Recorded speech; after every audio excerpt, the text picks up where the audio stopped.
Liam Conlon to move the motion. Thank you. I beg to move that this House has considered the potential merits of introducing a capital disregard for payments made to UK residents under the Republic of Ireland's Mother and Baby Institutions Payment Scheme. It is a pleasure to serve under your chairship, Ms Jardine, and to introduce this afternoon's debate. I would also like to welcome the Minister, Andrew Weston, and thank him for giving his time to this important matter. Thank you to members across the House here today who have been so supportive. And ahead of today's debate, over 100 MPs and peers on a cross-party basis signed an open letter in support of Philomena's law. This includes nearly every mainstream party in Britain and Northern Ireland. We're also joined by Irish community organisations and survivors in the gallery, who I will address later, and Philomena Lee's family, her daughter Jane and grandson Joshua. And let me begin today's debate by reminding you of what happened to Philomena Lee. Philomena was 18 years old when she became pregnant and as a result was sent to Sean Ross Abbey Mother and Baby Home in Roscrea, County Tipperary in Ireland. There Philomena gave birth to her son Anthony, and there they lived for 3 years before she was forced to give him up for adoption. Anthony was sold to a couple in the United States. Philomena would never see him again. Philomena's story brought the scandal of Ireland's mother and baby homes to a global audience through the Oscar-nominated film Philomena, where she is played by Dame Judi Dench. The film also stars Steve Coogan, who plays Martin Sixsmith, the BBC journalist who helped Philomena Lee in her heartbreaking search for her son. And I am delighted that Philomena's law has the support of Philomena Lee and her family, as well as the public backing of Steve Coogan. This campaign and change in the law seeks justice for thousands of women like Philomena and their children who are resident in Ireland's mother and baby homes. I will indeed.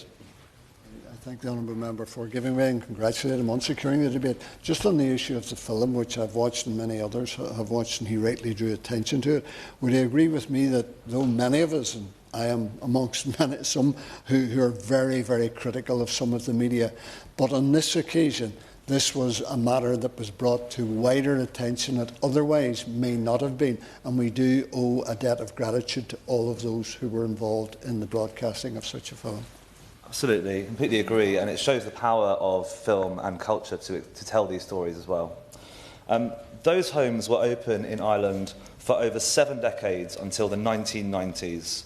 During that time, 56,000 so-called fallen women were sent to these cruel institutions, and 57,000 children were born or placed in them too.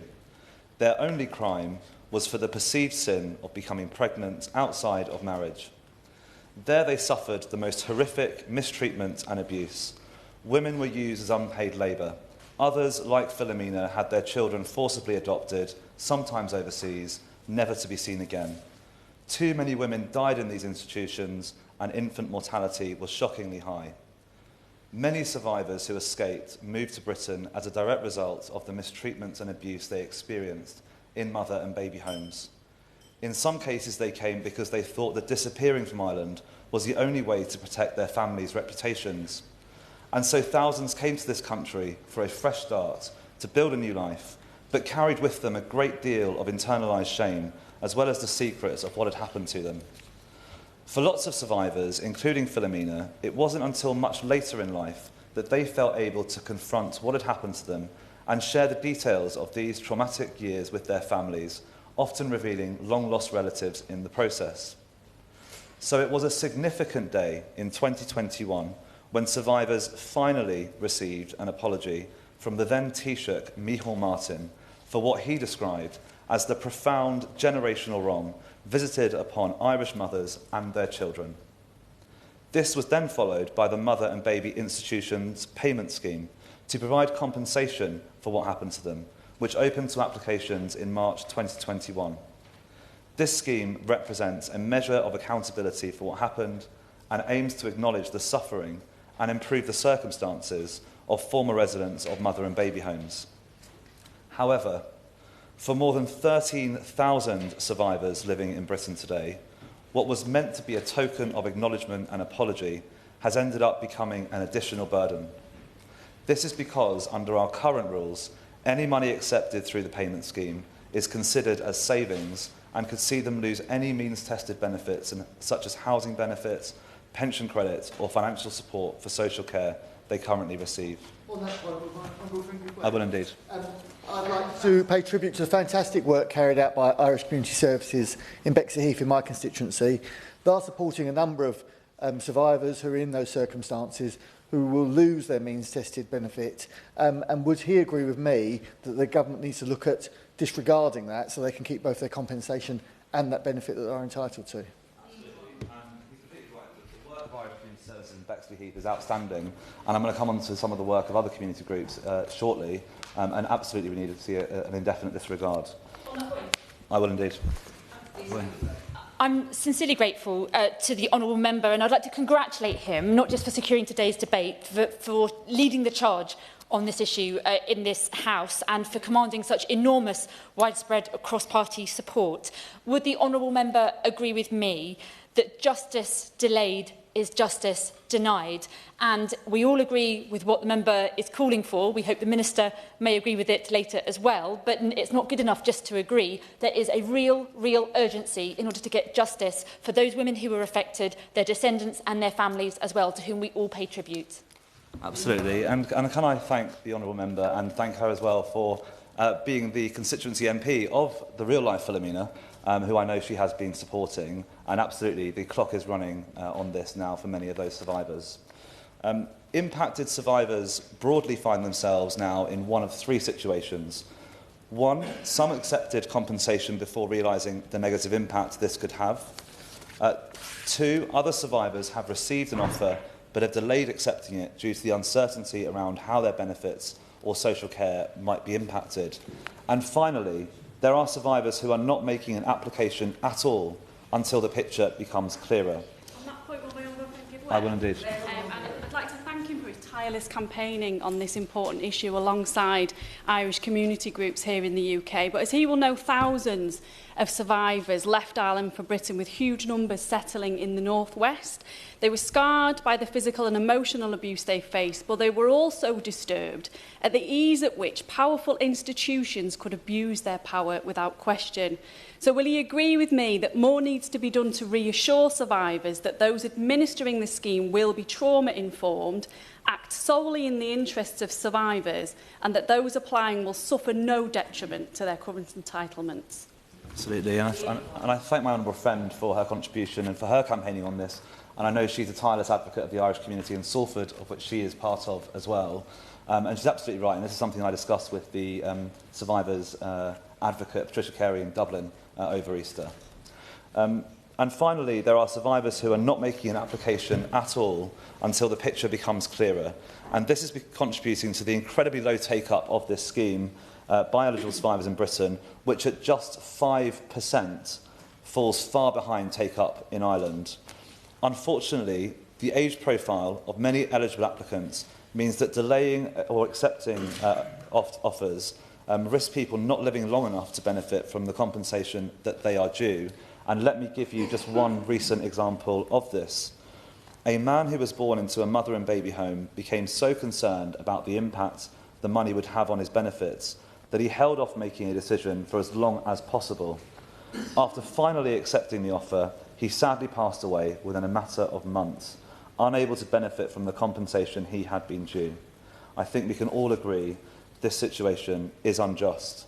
Would the honourable member give way on that point? I will indeed. I thank the honourable member for giving way on this point and for bringing this debate to the House. It is clear to me and to all of us who support the honourable member in his campaign that this is about justice. And does he agree with me that the uptake of the scheme may also be down to a significant amount of internalised shame that I know my own family members who've been affected by this have expressed? And what we're doing today, or what he is doing today, is about putting a full stop in any of that shame and drawing a line to say that this will never happen again in any of our institutions in Ireland or in the UK.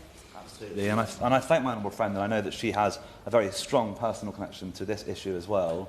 And she's absolutely right to note that for decades, women lived under a cloud of secrecy and shame. And having this conversation publicly, part of this campaign is to deliver justice. but it's also to tackle the stigma around being in a mother and baby home. Philomena's law seeks to right this wrong. It proposes the introduction of what is called a capital disregard, which would mean that any compensation from the scheme is ring-fenced. It would enable survivors to apply and accept the payments without fear that it will negatively affect their benefits. And there is really strong precedent for this solution.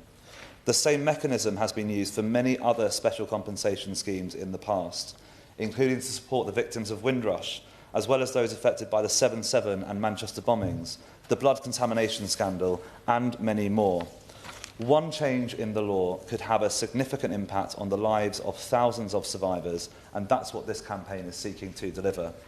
Before I conclude, I want to turn to the many Irish community organisations and civic society organisations, some of whom are represented in this room today, who for many years have done vital work to support survivors across the country. And I'm delighted that we are joined today by Rosa from Irish in Britain, Patrick from the Freya Network, Sean and Katie from the London Irish Centre, Nolette from the Luton Irish Forum, Manisha and Simon from the Coventry Irish Society, and so many more. From family tracing to support groups and counselling, to practical help with payment scheme applications, these groups are on the front line, working round the clock to get the best possible outcomes from survivors. Chair, in conclusion, Ireland's mother and baby homes were cruel institutions. Over 100,000 women and children were either placed in the institutions or born into them. Thousands of them suffered the most horrific mistreatment and abuse, and were then forced to live under a cloud of secrecy and shame. After decades of campaigning, survivors finally received an apology from the Irish government and access to a redress scheme. But 13,000 survivors living in Britain today are at risk of not being able to access compensation without the fear of losing means-tested benefits.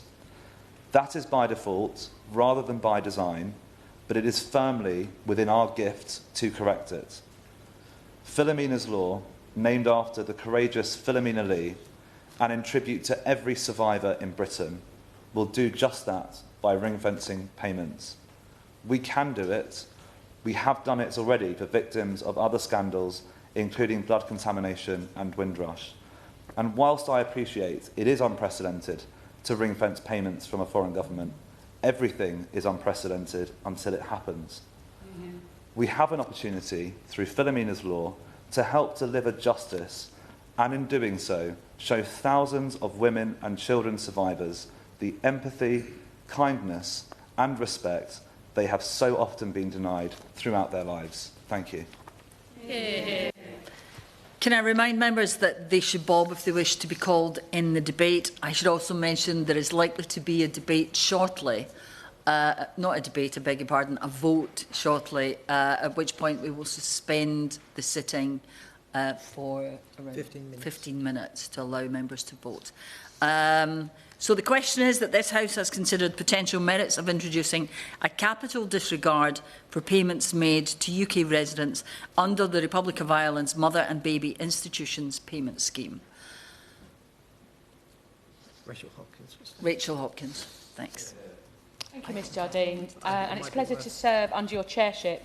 And I thank my honourable friend, the member for Beckenham and Penge, for securing today's debate, and congratulate him for bringing forward his 10-minute rule bill on Philomena's law. And I'm proud to put my name to that bill as a co-sponsor. Particularly as the Member of Parliament for Luton South and South Bedfordshire, I represent a significant Irish diaspora who have close ties between the UK and Ireland. And I hope the Minister understands the importance of those ties. And as has been already outlined, Philomena's law is named after Philomena Lee, who was 18 when she became pregnant and was sent to the Sean Ross Abbey, a mother and baby home in Roscrea, County Tipperary, where she gave birth to her son Anthony and lived for 3 years before being forced to give him up for adoption.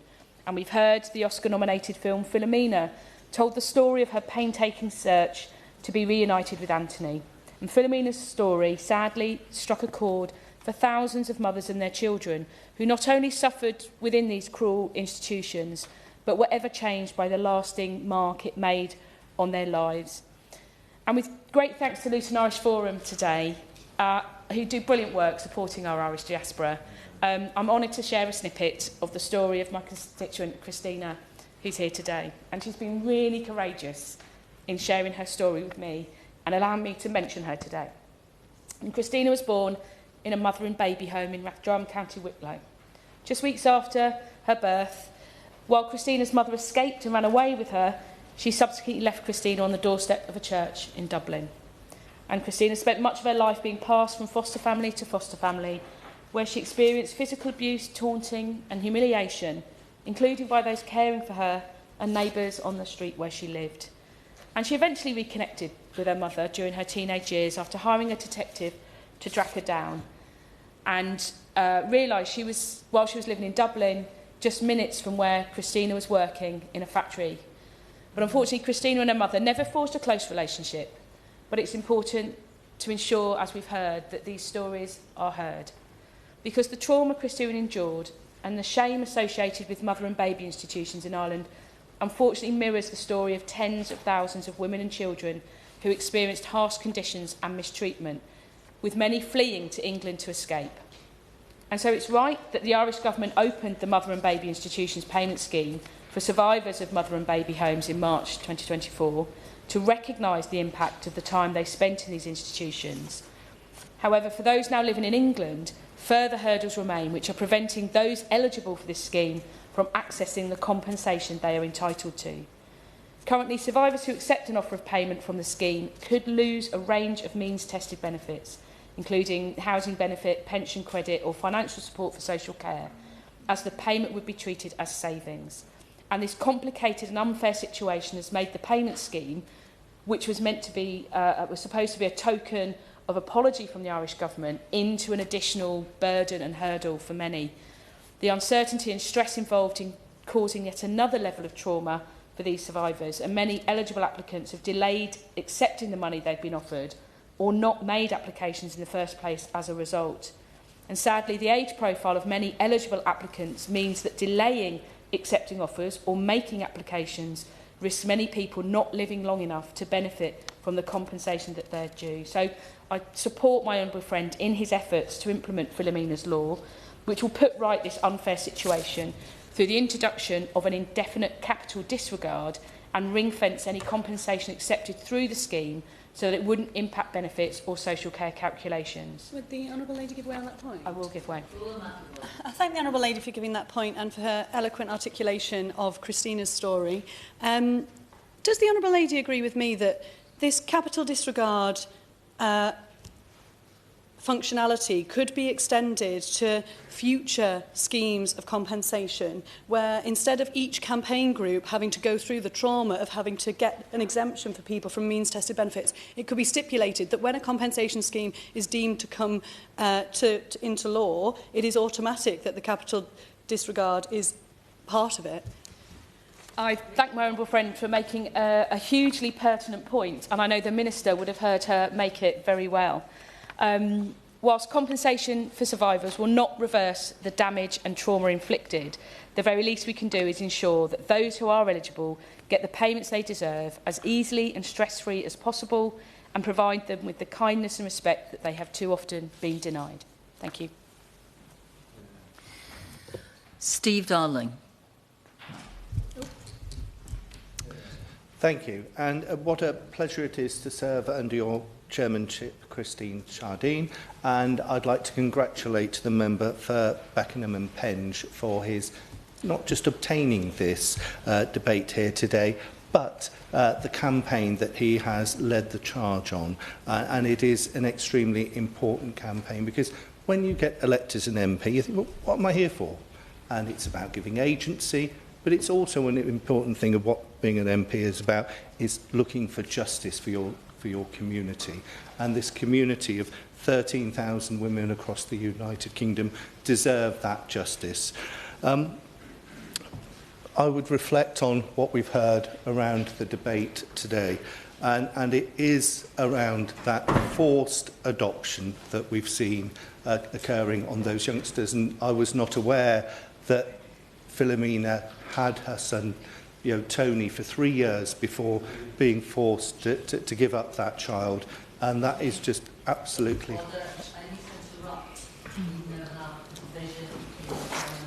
Data abuse bill. We will be suspending proceedings for 15 minutes.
Order.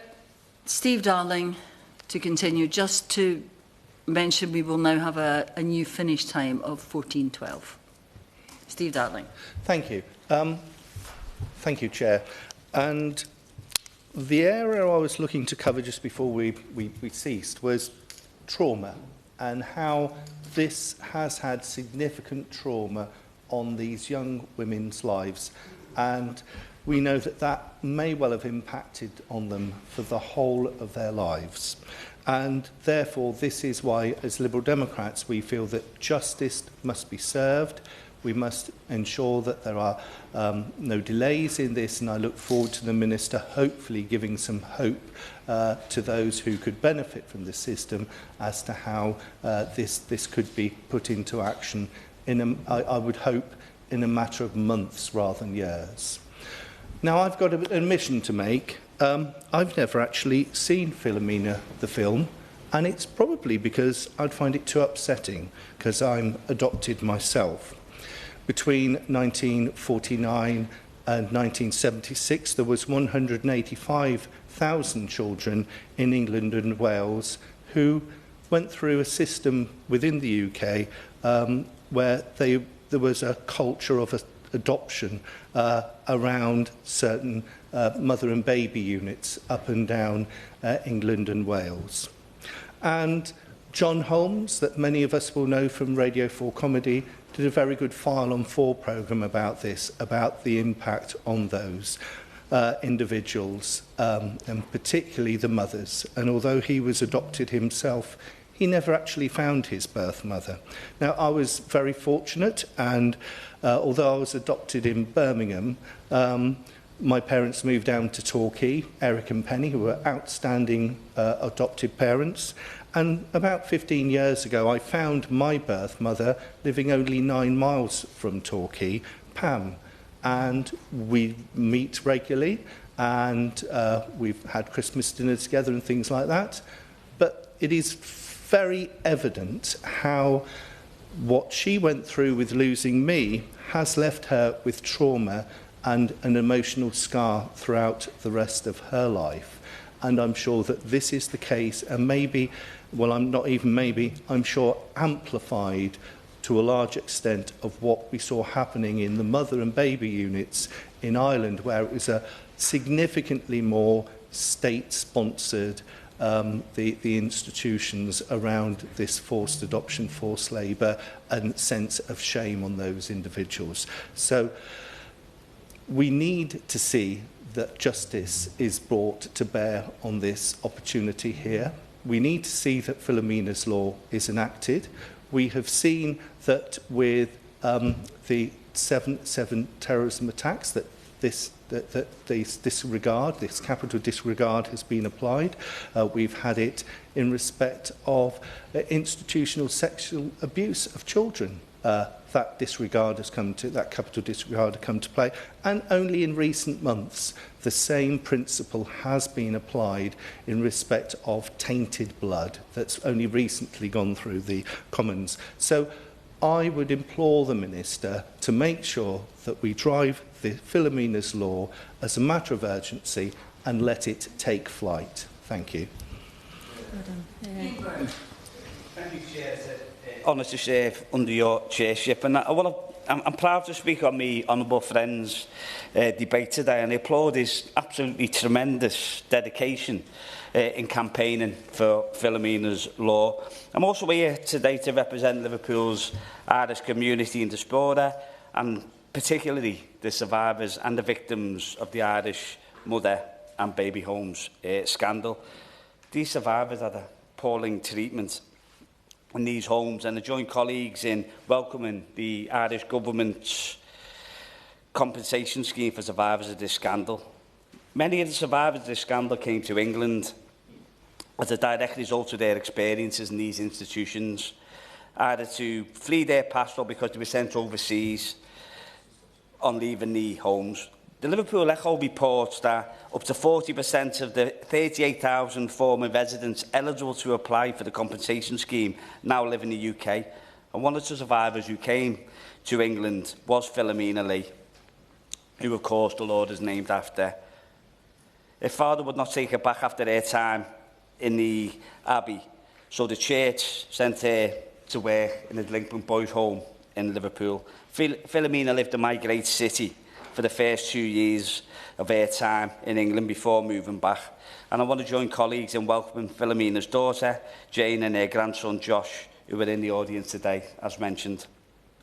However, as my honourable friend, the member for Beckenham-Penge, has highlighted, as things stand, when survivors of this scandal who live in Britain accept the compensation owed to them, they risk losing access to means tested security, social security support. So some face the choice, accept the compensation or receive the means tested benefits, or not receive the means tested benefits they're entitled to. This proposal, Philomena's law, would address this injustice, ring-fence compensation accepted so that it wouldn't affect benefits or social care calculations, stopping a further injustice. And I want to place on record my support for this bill, and I join my honourable friend in urging the government to take up that proposal. I also want to place on record my thanks to that magnificent institution in my city, the Liverpool Irish Centre, which is a vital part of Liverpool's social fabric, an institution I've enjoyed working with over a long time, visiting for a long time, and which I'm extremely proud to frequent on the odd occasion. And I'm very pleased to say that the Irish Centre is working with Frey to help those affected by the scandal. I want to place on record my thanks for everything they do in this area as well. And when I first read about what happened at Irish mother and baby homes and watched the film, and how people in power initially responded, it really resonated with me. That's because I have also seen firsthand the playbook that is used when institutions cover up wrongdoing and hide the mistakes. For me, it was Hillsborough. So just like the mother and baby home scandal, there we saw state institutions treat working class people with contempt, only to deceive and conceal their wrongdoing. Here, the institutional cover-up lasted for decades, with victims like Philomena not getting the truth until her son had tragically passed away without him ever knowing the love his mother had for him. The lack of accountability and justice for those victims and survivors lasted for far too long, but it is far from an isolated case. Here in Britain, we all too often see the pattern of state cover-ups and the refusal to accept wrongdoing and accountability. That's why we so desperately need a Hillsborough law here in the UK, ending the culture of cover-ups, where state bodies commit acts against their own people only to try and hide them from the very people. And so I conclude by reiterating the call for Philomena's law and by calling on the government to introduce a Hillsborough law worthy of its name as a legacy to all those who have suffered at the hands of the state. I hope my government is listening intently to this, because we will accept nothing less than what the victims of all state cover-ups deserve. Thank you. Thank you. Opposition Liberal Democrat spokesperson, I beg your pardon, Daisy Cooper. Thank you, Madam Chair. It is an absolute travesty. This whole situation, we've heard time and time again of many different examples. I personally want to pay tribute to Philomena, my constituent, her daughter Jane and her grandson Josh, who are here today, to their courage in speaking about their story. And I want to repeat my congratulations to the Honourable Member for Beckenham-Penge for securing this debate and, as I said before, for leading the charge in this House. There are many organisations who clearly have been campaigning on this issue as well. I hope very much that the Minister will deliver good news today, and that alongside that good news will be a sense of urgency. I think what we can hear from the speeches in this debate is that there's a real jarring between the profound sense of wrong that happened on the one hand and the computer says no system on the other. And I hope sincerely that the government recognises that, comes to the right conclusion and responds with urgency and with compassion. That is the very least that the women who were affected, their families and descendants deserve. Thank you. Opposition spokesperson Rebecca Smith. Thank Thank you, Chair. And it's a pleasure to serve under your chairmanship this afternoon. And I too add my congratulations to the Honourable Member for Beckenham and Penge for securing this debate and for pursuing his private member's bill as well. It's an opportunity to be here, or a pleasure to be here, I should say, this afternoon. I think it's worth just reflecting first on the stories that we've heard. I particularly enjoyed the account shared by the member from Luton South, and it's great to see Christina in the room this afternoon. And I felt the fact that you raised that age profile piece around the compensation was particularly, poignant to hear. These are women who've lived their entire life with this uncertainty. Particularly interested as well in the account of Liverpool West Derby from the Honourable Member from Liverpool West Derby, and I don't have the same community of Irish men and women in my constituency, so it was really good to hear that connection that he has, and to hear about the impact and the role that the Irish community play in his constituency. And again, the Honourable Lady from St Albans, who has, I suppose, is it a privilege to have had Philomena in your constituency? I think an honour. Yes, I like that, an honour, and great to see Jane and Joshua here too. And the Honourable Member from Torbay, as usual, always makes very good local connections and shares his own stories so well. So I think it's been a really interesting debate this afternoon, and one which, although we had the break in the middle, I think we've still got to hear some good stories. So, as the member for Beckenham and Penge has rightly set out, the Mother and Baby Institutions payment scheme was introduced by the Irish government to compensate those who had spent time in mother and baby institutions in the Republic of Ireland. And as I've said, we've heard many of the stories of those who were impacted today. And anyone who has watched the tear-jerking film Philomena, which unlike some members I have actually been able to see and admit to crying in that film, starring Judi Dench and Steve Coogan, will be familiar with this story. And as I've said, it is very moving to see the impact that the backgrounds of these men and women have had on them for the rest of their lives. And as we have heard, an astonishing 35,000 single mothers gave birth in these homes throughout the 1900s. And these women were ostracised and pushed into these homes, potentially so society could forget them.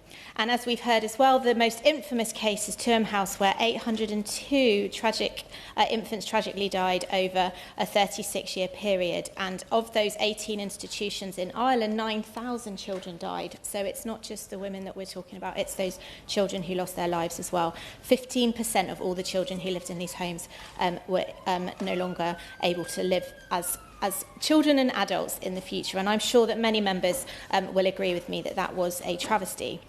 I'm also confident, and I think it's clear this afternoon, that there is agreement across this House, and indeed the Honourable Member for Beckenham and Penge has alluded to that with his private member's bill, that while no amount of money can replace the loss of a child or atone for the trauma inflicted, these single mothers have rightly received this compensation, and that, as we know, ranges anywhere from €5,000 to €125,000, depending on that stay. So I suppose the question then is whether the compensation these women have received should impact those benefits that they are entitled to as a UK resident.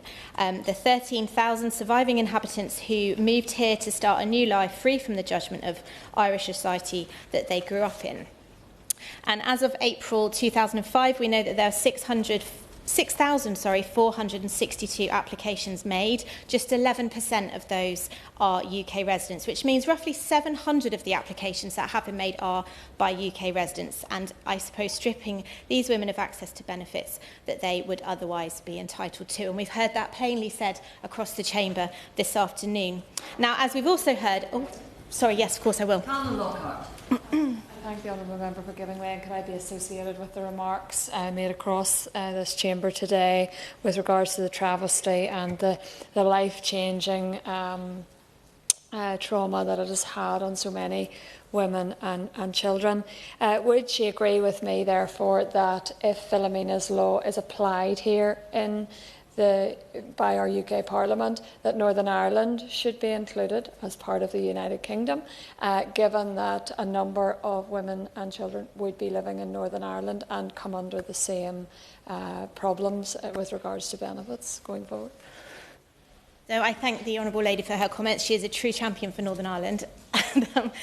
In terms of how that would happen, I can't comment. The Minister is probably better placed to say whether or not that is possible. But clearly Northern Ireland is as much part of the island of Ireland, depending on where your politics lie. And obviously anybody that experienced that, is from that same community, and it would make sense that they should be included too. But I am not in the position of the Minister today to be able to put that completely as what we might see happen in the future. And we've also rehearsed well this afternoon the compensation payments for other well-known scandals, so to speak, the post office scandal, the infected blood scandal, the compensation for the victims of 7/7, and obviously the Windrush as well. And we know the argument, we know that they are all eligible for that full benefit and that their capital is not regarded. But I also appreciate that a precedent can be set, but it does seem that the difference here, which makes this slightly more difficult, as we've heard, is the fact that those payments originate from another country. So I think this is a unique situation compared to the others, but ultimately that precedent is clearly there as well. Now, traditionally, the Department for Work and Pensions has opposed the step of disregarding capital payment from additional financial schemes, but we've also heard that this one only got set in motion in 2021. So I wonder now if the dust has settled and it is clear that many are not claiming for the money that they are entitled to because of that lack of disregard. It will be interesting to hear whether the department is planning on changing its mind as a result. Now, although the former government, the Conservative Party, whilst in government, did not endorse the introduction of a capital disregard for these compensation payments, it also wasn't really discussed in that period of time to the same extent. And that's why I think the Honourable Member for Penge and Beckenham requires that congratulations, because, you know, we're 3 or 4 years into that scheme existing now, and as I alluded to, the dust has settled and it's clear that there are these problems with people applying, and I think we can't get away from that fact. But one of the things that was stated under the previous government was the Irish government had expressed that it would press upon other governments to introduce dispensation for these capital payments within their welfare systems. But the then Secretary of State for Northern Ireland, Madam Chair, Chris Heaton-Harris, said last March 2024, that no such approach had been made by the Irish government. So I suppose one of the questions for the Minister is, in his time in office, has that approach subsequently been made by the Irish government, which at the point of March last year hadn't been received? And you could argue that the onus could be on the Irish government to provide the list of individuals likely to be impacted by this approach, and then with the consent of these individuals, that could be shared with the Department for Work and Pensions so that we at least know who might be in line for that support.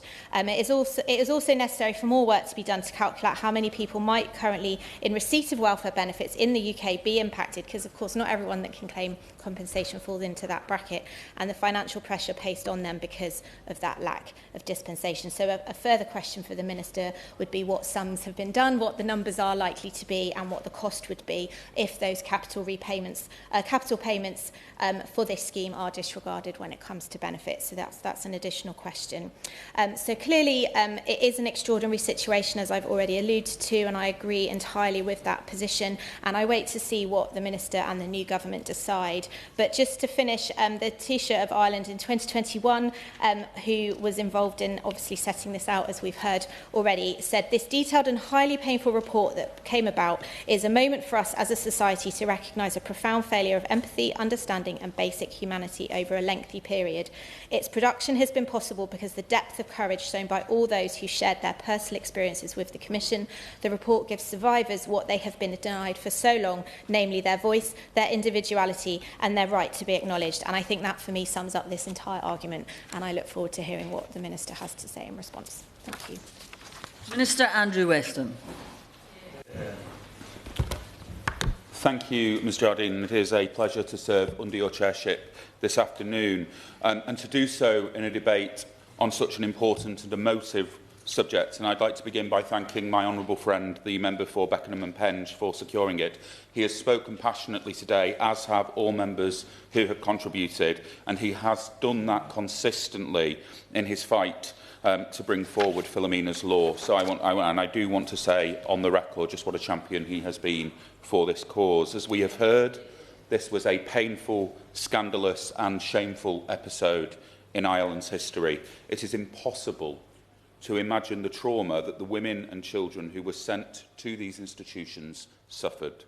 The heartbreaking accounts of their experiences are distressing in the extreme, and what happened to them is truly appalling. All the more so because it was, as we have heard, only in 2021 that they finally received an apology from the then Taoiseach, Micheál Martin. So it is absolutely right that at last the victims of this scandal are receiving some kind of redress through the Mother and Baby Institutions Payment Scheme in Ireland. These payments can never, ever put right the terrible suffering that these women were forced to endure. No amount of compensation can make up for what they lost, but compensation for them and family members is an important acknowledgement of the wrong that was done. I note that Norma Foley, the Irish Government's Minister for Children, Disability and Equality, has recently highlighted how disappointed she is that not all of the religious bodies involved have offered meaningful compensation. It appears only 2 religious orders have contributed to the scheme in Ireland, so there is still quite some way to go to ensure that there is proper accountability and responsibility for the impact that time in those institutions had on the lives of those women and their children. So what does this scandal mean for the United Kingdom and our social security system? Due to the close historic ties between Ireland and this country, there has always been movement of people from one to the other. Indeed, my own constituency of Stretford-on-Ermston, much like that of my honourable friend and neighbour, the member for Salford, has a long history of drawing in families from Ireland who contributed to the economic and cultural growth of the area and have helped shape the communities of today. Indeed, my honourable friend, the member for West Derby, continued the theme that was highlighted by my honourable friend from Salford of the North West's significant Irish population, the contributions that have been made by those Irish people to the cities of Manchester and Liverpool in particular, and I know other members have referenced this in their communities, is not lost on me. But the same is true for many of the constituencies that are not represented here today, particularly those urban areas where we do see such a significant Irish diaspora. So it isn't surprising that some of those who were affected by this scandal are now living in the United Kingdom, and the Irish Government estimates the number of applicants to the compensation scheme will be in the region of 34,000. They estimate around 40%, 13,600, of those are living outside of Ireland, the majority of whom they assume to be living here in the UK, although, of course, there will be some in other countries too, particularly the United States. But there is no way of knowing, and this was queried by the opposition spokesperson, the member for South West Devon, exactly how many of those affected now living in this country are also in receipt of an income-related benefit. So, to answer the question of cost, it's simply not possible for us to give a firm figure of what the implications of this change would be were it to be adopted. It's even less possible to speculate as to how many might at some point in the future claim an income-related benefit, and that is an important factor. Income-related benefits such as universal credit, housing benefit and pension credit provide a taxpayer-funded safety net for people in varying circumstances and on a low income. The nature of these benefits and the rules under which they operate are approved by Parliament. To ensure that money is directed to those most in need, rules have been developed over many years, not only setting out conditions of entitlement, but also setting out how a person's financial and personal circumstances affect how much benefit they will receive. This means that income, such as earnings or pensions, as well as capital and any savings over a certain level, are generally taken into account. That is the point of income-related benefits.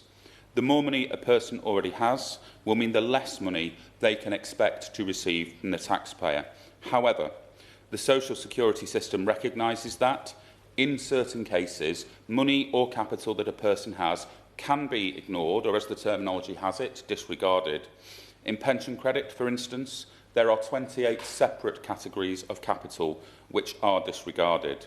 Examples relevant for today's debate include various compensation payments, and indeed my honourable friend for Beckenham-on-Penge and others highlighted some examples. So they cover, for instance, medical compensation, such as payments in respect of infected blood. There are disregards for payments in recognition of an historic wrong, as was highlighted, including Windrush, and child migrants, and payments as a result of a specific event, including payments relating to the Grenfell Tower and the London Bombings Relief Charitable Fund. The number of these disregards has grown over time as Parliament has responded to tragic events and scandals such as the recent Post Office scandal cases. We mustn't forget that income-related benefits are paid for through general taxation. So disregarding a compensation payment does come at a cost to the taxpayer. That's why when deciding whether a new disregard is appropriate, and unfortunately we do live in a world where tragic events and scandals do happen, consideration is given to a number of factors. Where did the event take place? Who is responsible? How many people are affected? And whether it is proportionate to amend the law. What all of the examples that I have given, Chair, have in common is that the circumstances that gave rise to that compensation payment have either occurred in this country or are events for which the UK government has direct responsibility or liability. The events that are the subject of this debate were a truly horrendous episode in Ireland's history. We heard multiple references to the Philomena film, and I have seen the film. I saw it a very long time ago, but I didn't watch the film knowing exactly what it was about. I watched it because Judi Dench was in it, and I will watch anything with Judi Dench in because I think she's amazing. So, as the member for South West Devon said, it does hit you particularly hard and has a real impact as you're watching that film and you see what people endured. But we can see not just from Philomena's example and hearing from her and her family's Member of Parliament, the Liberal Democrat spokesperson, we did hear of that, but also of Christina's story as raised by my honourable friend from Luton South and South Bedfordshire. Just how significant an impact that this has had on the lives of so many of those who are affected. It is absolutely right, therefore, that the Irish Government has taken responsibility, apologised and set up a compensation scheme to provide for the wrongs that happened there. And if I may seek to address the intervention upon the opposition spokesperson from the member for Upper Bann on the question of Northern Ireland and those from Northern Ireland who spent time in mother and baby institutions. My understanding is that Northern Ireland is setting up its own scheme, but of course social security matters are devolved to the Northern Irish institutions. What I would say is that were they to look to agree any reciprocal agreement with the Republic, that would be a matter for them, and that is the nature of devolution. But just to offer her that assurance that a scheme is being developed. But before securing this debate, the Honourable Member for Beckenham and Penge also introduced a 10-minute rule bill, which shows how strongly and passionately he cares for this issue. I can assure him that both the Minister for Pensions and the Minister for Social Security and Disability, and sorry to disappoint everybody, I am neither, are already carefully considering whether to legislate to disregard payment from Ireland's Mother and Baby Institutions Payment Scheme. A decision on this has not yet been made, and to answer the member for South West Devon, part of the reason for this is that conversations are ongoing, not just across government, but including with Foreign and Commonwealth ministers and officials directly with the Irish Government to talk about how that might work, whether that is possible, and to continue that dialogue. It is something that is raised at that level routinely in those conversations, which, because of that historic relationship between the two nations, happens frequently. So, as I say, I realise members will be disappointed that I am unable to confirm whether or not a scheme will be put in place today, but I hope that I have shown... Sure. Minister, for giving way. It is not unusual in this House for ministers to say that things are actively under consideration. And I, in a previous Parliament, have been in this room when ministers have said that repeatedly, time and time again. So could the Minister please say, if it is under active consideration, when that consideration might conclude, and whether he's in a position to give us a deadline today, and if not, whether he might instead be able to write to every member that's contributed to this debate within the next 14 days with a deadline in mind? I am going to disappoint the Liberal Democrat spokesperson. I'm not able to give that assurance to her today. As I say, there are both conversations between the UK and Irish governments ongoing on this issue, as well as conversations between government departments. I don't want to suggest that we are leaning one way or another, or that a decision is imminent. The Honourable Member for South West Devon did set out how unprecedented a decision this would be.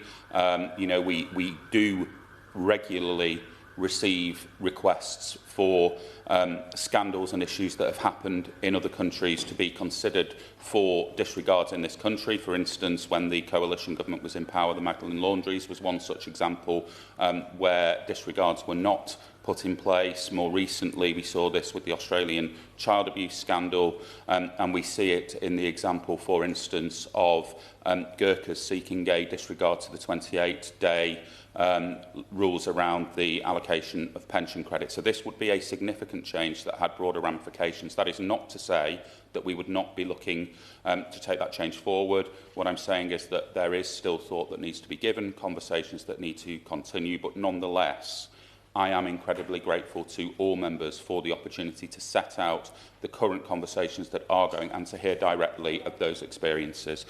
I will, before I say my final word, yes. Thank you, and I thank him for his response in relation to the Northern Ireland piece. Can I just reiterate that the Northern Ireland executive is just the postman for social benefits, and that UK Parliament is sovereign, and something of this nature, and given the small number, that it would impact, or the cost, I would want Northern Ireland to be very much part of that conversation from a UK-wide perspective, so that we go hand in hand, because the constituents in Northern Ireland are as deserving of it as here in GB.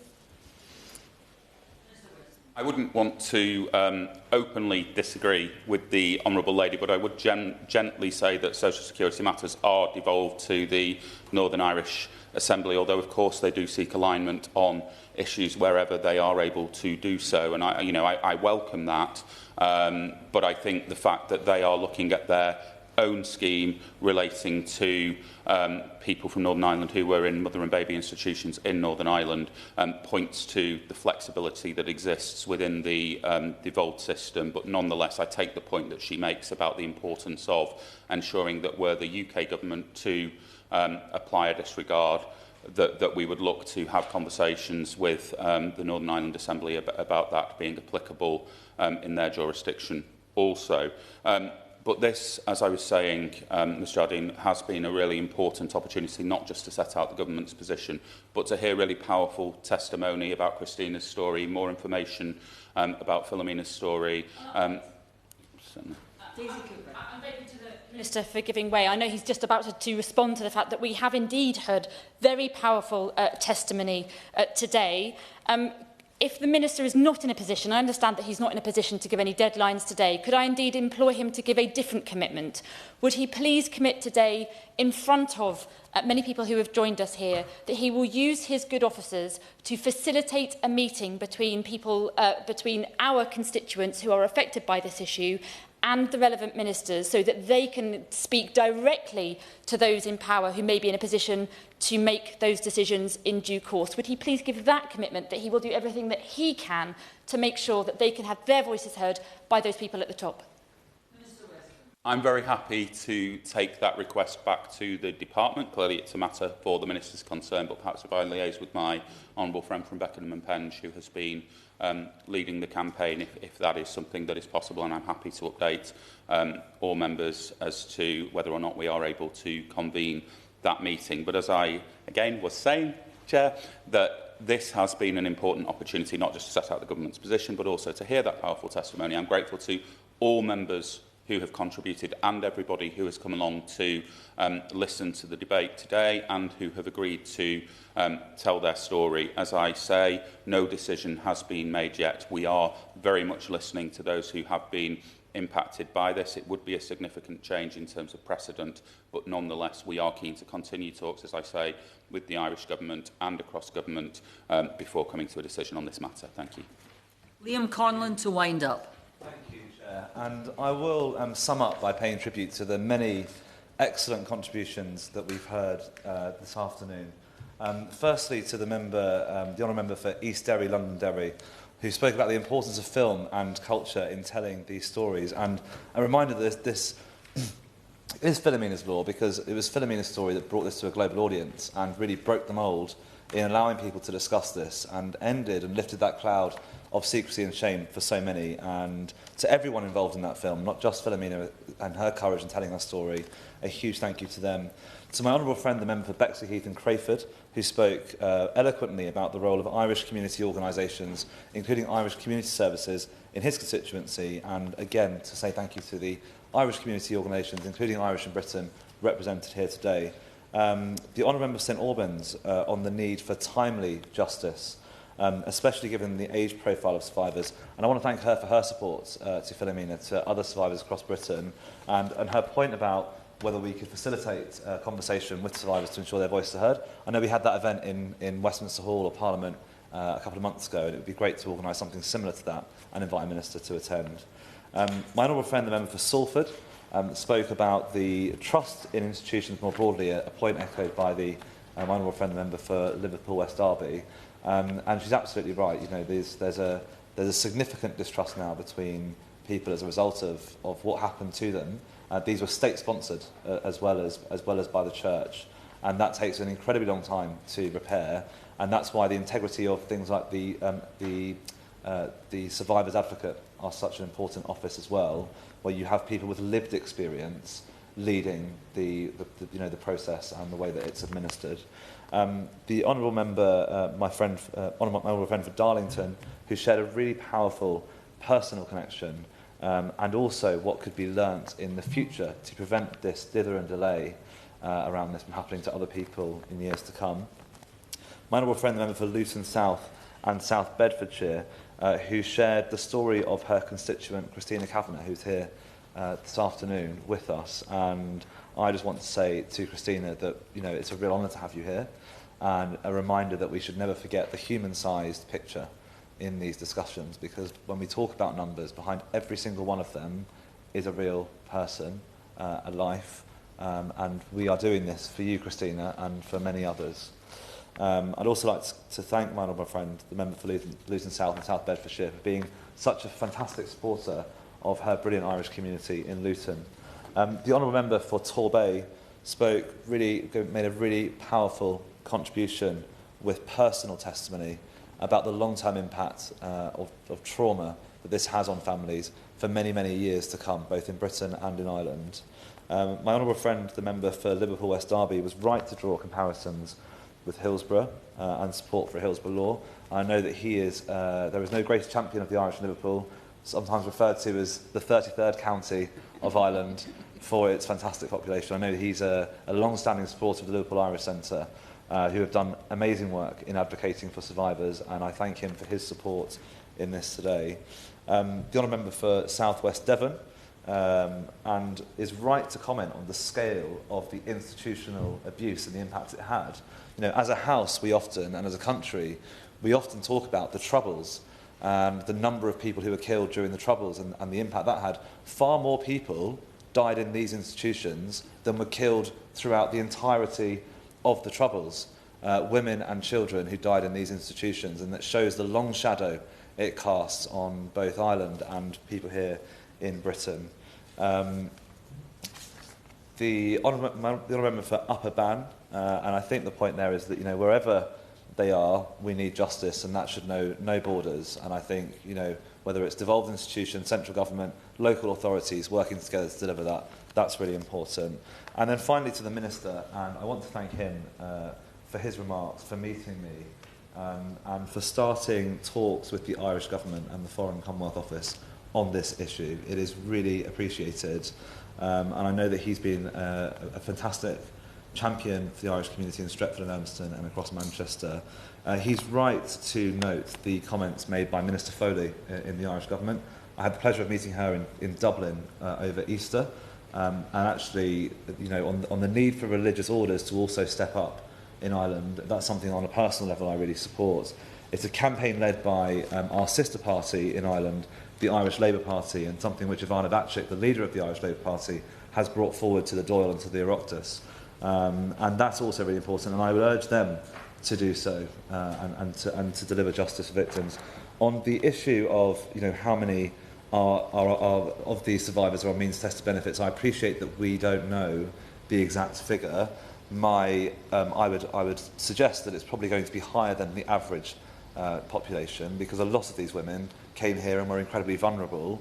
A lot of them would have been incredibly isolated. In fact, one of the stories I heard from a survivor was how often, as a population, when you came from Ireland to Britain, the first thing you would do is to seek to join the community you were part of in Ireland. Often what the women who left these institutions sought to do is to seek to be further away, to be as far away as possible, because of the shame that followed them. They wanted to build a new life, and in doing so often became isolated and have had very difficult lives since. Were often very vulnerable at the time and remain very vulnerable today. So whilst there isn't a number on that, I expect it to be higher than the average population. And on events, I appreciate that the UK government is responsible for events. We're also responsible for people, and they're the people we have responsibility for. Many of these women and their children have been living in Britain for many decades, and I think that should be our focus looking at this into the future. Look, finally, just to say thank you to everyone who's contributed to this debate, to everyone who's come here this afternoon, to everyone who's contacted me, to the more than 100 MPs and peers on a cross-party basis who signed an open letter in support of Philomena's law, from public figures like Steve Coogan and today the public backing of Derry Girl star Siobhan McSweeney. It is really appreciated. I really appreciate it. I know that we have a long road to go, hopefully not too long a road to go on this campaign. I am determined that we will do it, and I will keep campaigning until we do. Thank you very much.